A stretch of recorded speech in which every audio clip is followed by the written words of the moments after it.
Hello, this is Frank Mealy from HeartlandDiaryUSA.com, bringing you news every conservative can use. Subscribe to my YouTube channel to stay up to date.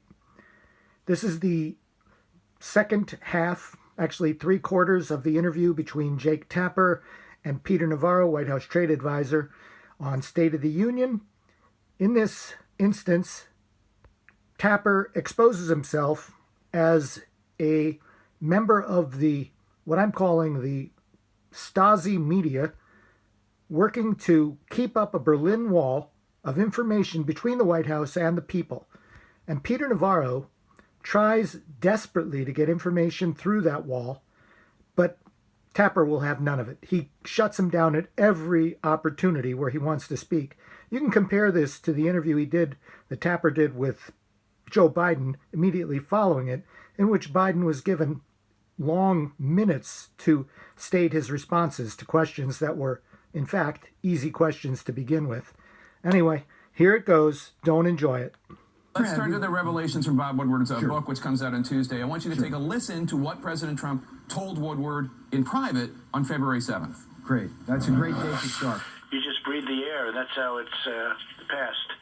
It's also more deadly than your strenuous flus. This is more deadly. This is 5% versus 1% and less than 1%. So this is deadly stuff.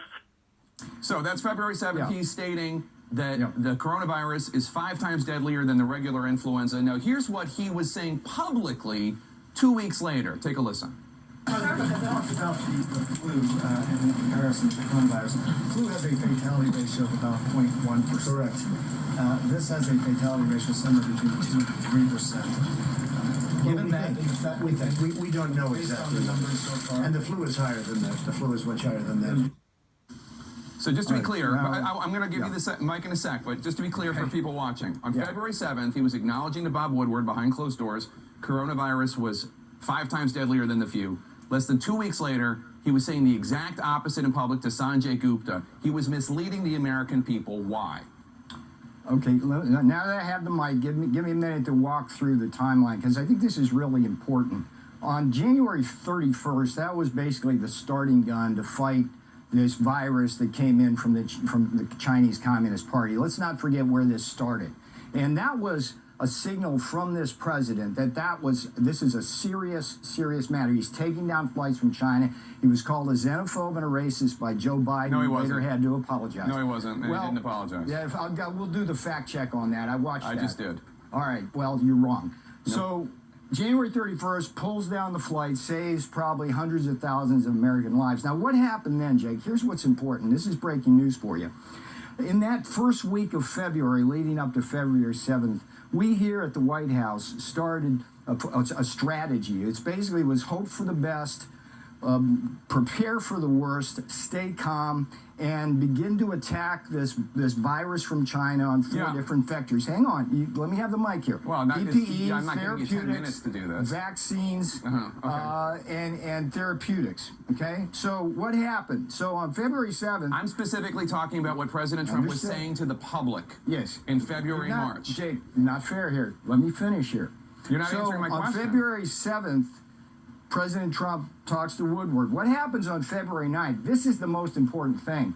A memo, I write a memo that goes out to the task force here that basically outlines President Trump's strategy for dealing with the virus. And in this memo, it brings to the effect that we need N95 masks, that we need to go after Hang on, let me finish No, because you're not answering my question, Peter. Jake, the question is about you're talking about what you were doing privately. Jake, let's pause it right now. Hang on, January 29th, you were issuing a warning. You were saying behind closed. You're not constantly interrupting me, and you're not answering my question. Why was he misleading you just don't the public? Like the answer. Why was he? I understand your memo. We've talked about this before on the show. No, not this memo. Not this memo. February 9th, this is breaking news. This is not the memo I wrote on January 29th in support of the president's decision to pull down the travel ban, which saved hundreds of thousands of lives. This is a memo, Jake, that said, among other things, that if we start right now, we could have a vaccine by the end of the year. And my point here, Jake, is that we're in the fog of war. We've got some people, including the medical professionals, saying it's no worse than the flu. We've got others saying that this could be a very serious pandemic. And the president is absolutely right. What he needed to do is be calm, hope for the best, but prepare for the worst, and attack the virus on these 4 vectors: PPE, therapeutics, vaccines, and testing. And that's what we did. Okay. And so look, we have heard government officials say that the president should have been straightforward with the American people, and he was not. Not just Democrats, by the way. I want you to take a listen. Here's Senator Susan Collins, Republican of Maine, followed by Democratic Governor Phil Murphy of New Jersey. Take a listen to them. The American people can take hard facts, and he had an obligation as president to be straightforward with them. If we had known that earlier, we would have shut the state meaningfully earlier. It's inconceivable to me that we wouldn't have been able to save lives as a result of that. All right, may I respond? Bipartisan consensus. Yeah, that the president should have been straightforward. Can I respond here, Jake? Okay. You have to go back to February and March. We're in the fog of war from the China virus. There are competing views as to whether this is simply the flu or whether this is very serious. What are the competing views? Hang on. The scientists, look, you had Nancy Pelosi dancing with scarves in Chinatown at the end of February saying, come on down. You had de Blasio and Cuomo in March saying, come on down. Why wasn't the president straightforward with the American people? Was low He was straightforward. No, he wasn't. There was, look, Jake, I'm telling you just answer what our it's a very basic question. Right, you want to talk about what you want to talk about, okay? You're cherry picking. No, I'm not cherry picking. On February 7th, he knew that it was in the air, that it was 5 times deadlier than the flu. No, 5 times deadlier. That's on the tape. Express that to Woodward, but at the same time, 2 weeks later, he's saying that the flu is deadlier than the coronavirus. Jake, why wasn't he honest? You just don't want to listen, Jake. You just don't want to listen. I want you to answer the question. I am answering your question. You just don't like the answer. The answer is, in February, all the way through the middle of March, when the World Health Organization finally said there was a pandemic, and China was hiding the information. Finally, that's when we knew that there was a pandemic. And you know what, Jake?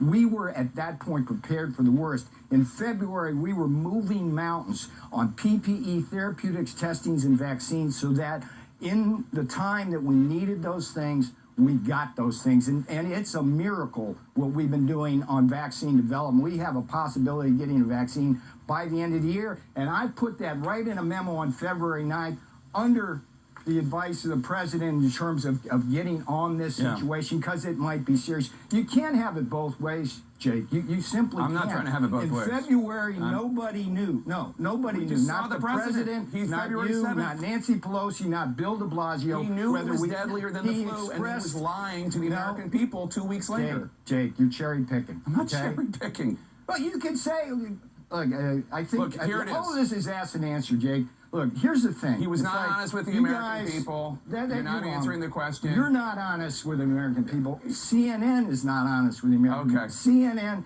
you want to go there? I mean, I said you're not answering the question. Here's the thing. Thank you, Peter Navarro.